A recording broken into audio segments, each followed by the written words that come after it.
Christian believers are reacting to this long, seemingly never-ending war. We turn to our friend Pastor Caleb Suko, director of the Gospel Today, a Christian missionary agency based in Ukraine. He and his family have been helping to share the story of faith in the midst of extraordinary testing for their friends and neighbors. Pastor Caleb joins us this morning from Odessa, Ukraine this morning.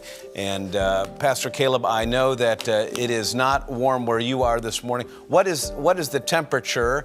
And give us a sense of what it means when we hear about these attacks on the power grid. What does it mean day to day for life for Ukrainians and for your family?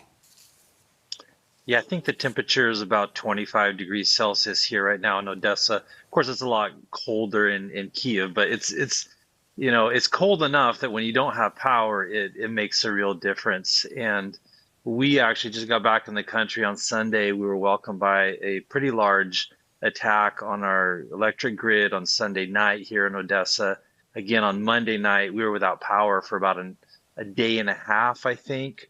It's been back on a little bit more consistent later this week, but it means a lot of power outages and people learning to function without power and sometimes, unfortunately, without heat as well. So nearly every week you are connecting with people who are leading congregations, who are serving loving neighbors, Christian ministries. Many of these pastors are burying members of their congregations whose homes and neighborhoods are being destroyed. 4 years into this, we're just about at that mark. What is the state of believing Christians who have been praying day after day, begging God for the war to end? Mm-hmm. Well, it is difficult because it really stretches your faith. Everyone wants to see an end to this, and so people are weary. But at the same time, the churches are using the difficulties and the tragedies here to minister to people.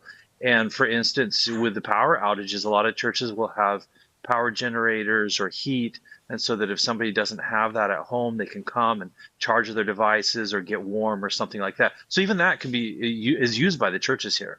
So when you are teaching and preaching and reaching out to neighbors, members of your faith family, how has the pressure of war transformed the way that you speak, the way you preach? Are there some truths in Scripture, promises of God, that have a whole different meaning and intensity than if you were reading that same passage here in America? Oh, yes, definitely. I think for us, particularly the Psalms, we actually, all of last 2025, our church went through the book of Psalms, and we just read them with a completely different take on them than we did before the war started. There's so many of them that talk about the enemy, that talk about being chased by the enemy or pursued, and God's protection and that He's with us, and those really hit home for Ukrainian believers.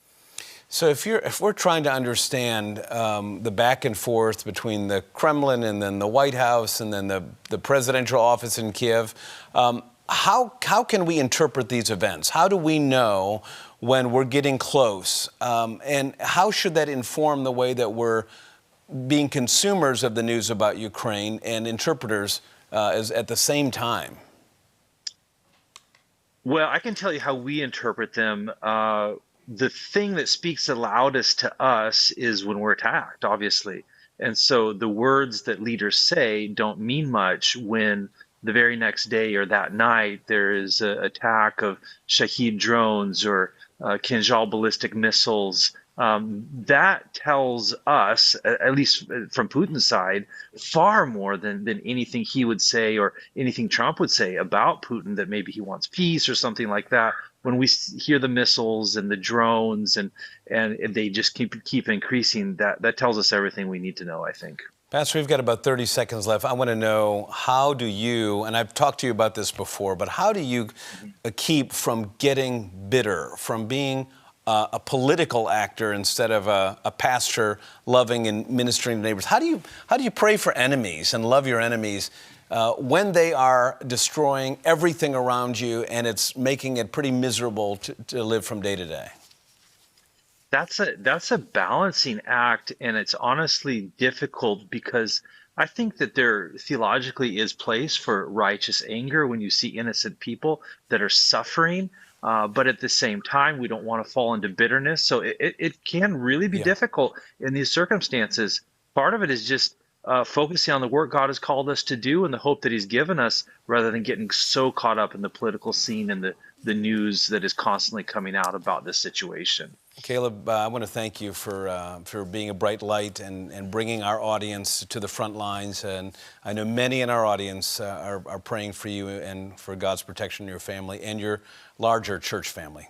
Thanks for being with us. Thank you so much. Well, we now turn to our Morning Light panel for some reaction.